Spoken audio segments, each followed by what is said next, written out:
If then you have been raised with Christ, seek the things that are above, where Christ is, seated at the right hand of God.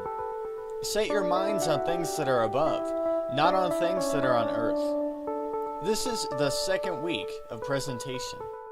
But when I think about all the different end times theology and talking about the last days, the end of the world, there are two quotes that I love the most. And I want to tell you these two quotes. The first is by G.E. Ladd.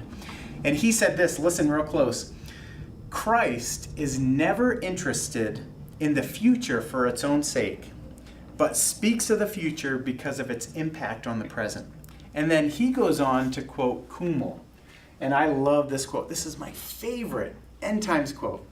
It says, Jesus was not interested in depicting eschatological conditions, or a good way to understand this is just end times conditions. He wasn't interested in that, but in preparing men for the day of judgment. In other words, that means that Jesus is not interested in 88 reasons why he's going to return in 1988. Jesus is not interested in our predictions. He's not interested in our theories.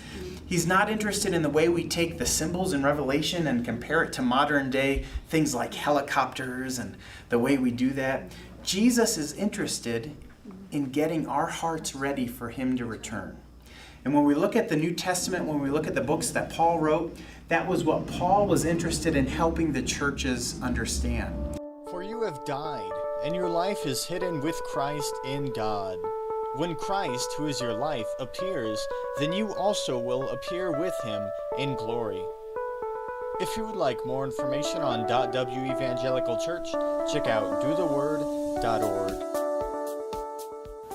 Hear the word, do the word. .W